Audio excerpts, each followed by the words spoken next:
Poem second, the लेबू नम top, अमलतास की चोटी।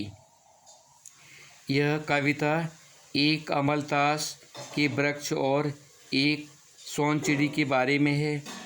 चिड़िया के बिना अमलतास जीवन विहीन सा खड़ा रहता है, किंतु चिड़िया के आते ही उसमें जीवन महक उठता है।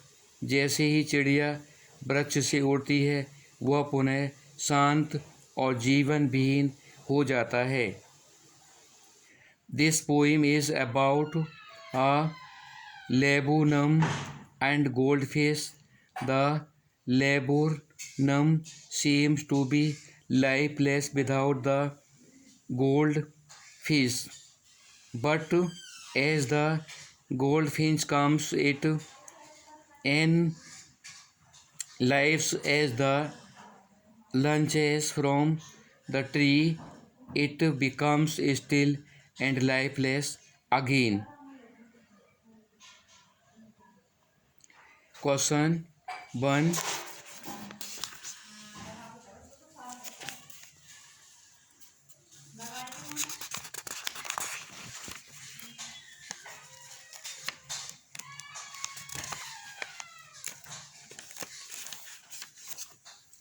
What laburnum is called in your language?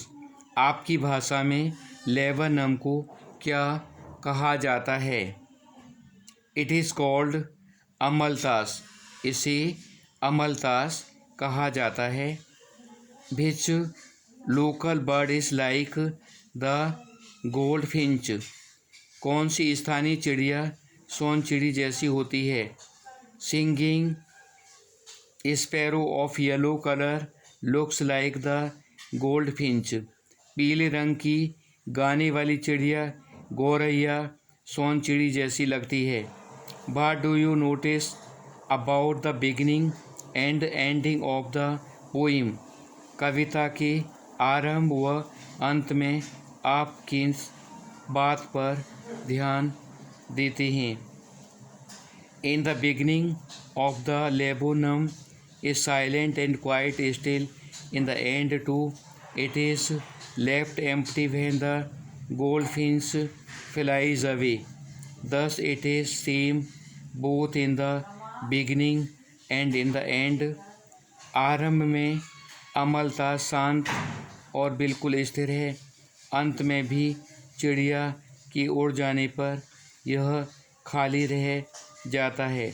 इस प्रकार आरंभ और अंत दोनों में एक जैसा है। To what is the bird's movement compared? What is the basis of the comparison? चिड़िया की गतिविधि की तुलना किससे की गई है? इस तुलना का क्या आधार है? Birds movement is compared to that lizard.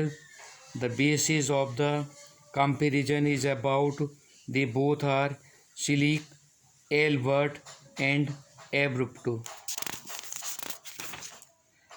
चिड़िया की गतिविधि की तुलना छिपकली की गतिविधि से की गई है। इस तुलना का आधार यह है कि दोनों ही चिड़ी चिकनी और चमकदार, चौकन्नी व अप्रत्याशित रूप से आने वाली होती हैं। What's image of the engine evoked by poet? कवि द्वारा इंजन की कल्पना क्यों प्रस्तुत की गई है? As an engine needs to fuel run, so does the laburnum need goldfinch to feel life in itself. She turns its silence into sounds and thus gives it movement of life. So the tree has been called an engine. जैसे engine को चलने के लिए ईंधन की आवश्यकता होती है, उसी प्रकार अमलतास को स्वयं में जीवन का अनुभव करने के लिए सोनचिड़ी की आवश्यकता होती है।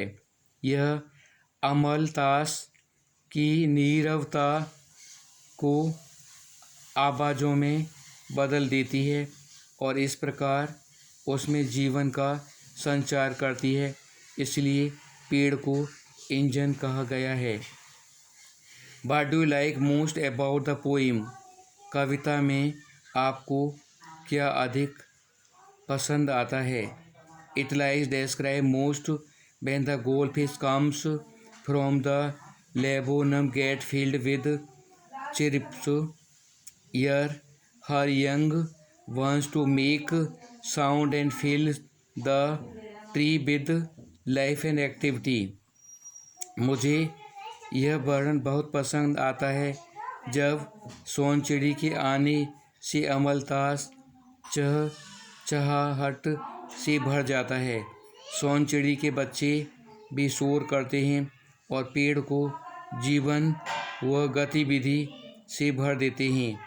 What does the phrase her bad identity mask mean? उसकी धारदार चेहरा जो उसकी पहचान कराने वाला मुखौटा है, वाक्यांश का क्या अर्थ है? Bad face means stiffed face. Goldfinch has a stiffed face because of these stripes in books to be hidden behind a mask and has become her identity. Bed चेहरे का तात्पर्य है धारीदार चेहरा। सोनचिड़ी का चेहरा धारीदार होता है। इन धारियों के कारण ऐसा लगता है कि उसका चेहरा किसी मुखौटे के बीच छिपा है। यह मुखौटा उसकी पहचान बन गया है।